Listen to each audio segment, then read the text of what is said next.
was one of the proudest moments of my career, being able to pull on the jersey and stand for a national anthem. Singing national anthem, that's where it really hits home when you know you're representing the country.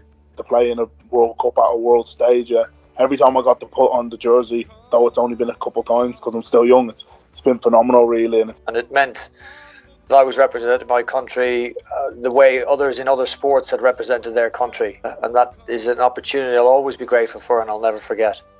Playing for Ireland is up there with the highest. Scoring in the 2013 World Cup in that game there, that's probably one of my favourite tries. Like the moment in the game and what it meant for the team and the country, because I think we were 10 points down and it felt like I'd done something and that made a difference to the country. Trying to develop Ireland as a tier 1 nation, that's something that I would love to see in the future, and I think Ronan's part of that journey that they'll go on. Getting to represent my family and my hometown is just something I could have never dreamed of, and then finally getting to do what I suppose and play alongside people that I've just seen on the TV, and that has just been something unreal. So every time I've got to put on that jersey, it's just been a huge moment for me, and then seeing all the support from home just adds to that so much and just makes it like a real memorable experience. Like the first time it was mad. I think for me he's a great role model for players back in Ireland that want to go on to take the next step on their journey, and the more lads like Ronan we can bring over and represent Ireland in Super League, then obviously that's for the benefit of the whole game, I believe.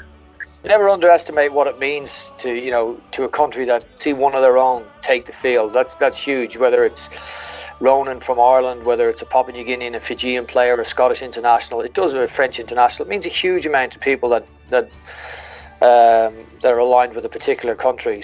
I grew up looking at following rugby union, following football, soccer, and seeing the pride that those guys had in representing Ireland, and I felt the very same way for representing Ireland in league or in union. I like to hope they see the journey that I've been on, and hopefully someone can replicate it in the near future, or we can create a pathway so that there's more than just me getting over with a chance of an academy. Because obviously being in a World Cup is where we need to be to attract sponsors and players in Ireland to the game. It's about going forward with the years after, and I think within that World Cup of 2017 we kind of lay a marker down as a team and that we can compete. You want to test yourself against the best players in the world, and there's no better stage than a World Cup against New Zealand. Like that, even saying that, like, it just sounds unreal really, playing in a World Cup against New Zealand. Like, not many people get to say that. I think in terms of a grassroots level, seeing it on the TV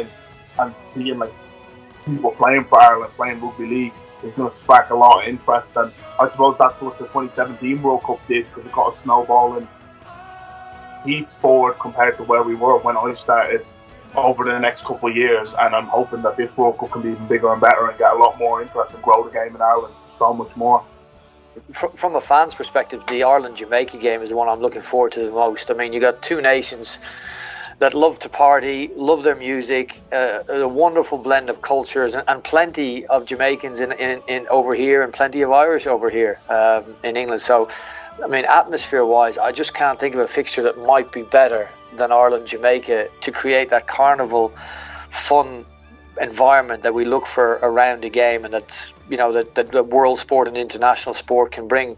And it's going to be an incredibly competitive game. That having fans back will be just so surreal, like, and it'll be something that I'm looking forward to experiencing. Hopefully later down the line in the season when fans are allowed back in, because I know that Irish fans, they sure can sing, and I reckon I'd fancy a chance to out-sing the Jamaicans. So hopefully we can have a few people in the stadium, and hopefully I'll get to play then for that game and get to feel the energy from the crowd and have my family there watching. And that. When you're playing the big crowds and having them in the stadium, it's the moments and stops in play that you notice the most. When you're walking out on the pitch, you're singing the national anthem. And the biggest thing for me, I suppose, is to get the fans to rally together, and Irish people that support anything if it has a green jersey on, and that's one of the good things. Like, if we get the country behind us for this year's World Cup, like, we'll definitely have a lot of people coming over to support us. I think rugby league fans know how special a Rugby League World Cup was. The last one we had in this country was particularly well attended, and I don't expect this to be any different. And what has pleased me when the Irish guys, when their venues announced and their fixtures are announced, the Irish, community over here, which is significant, it immediately creates a buzz around them. I know from my time living in the different places. I've lived in Hull, I've lived in Wigan, I've lived in Warrington, I've lived in Widnes for a time. There's strong Irish communities in all those places, and this game becomes a focal point for those communities to get out with some Irish friends and put on a jersey and support the side. And I think they'll turn out in great numbers to represent the Irish boys.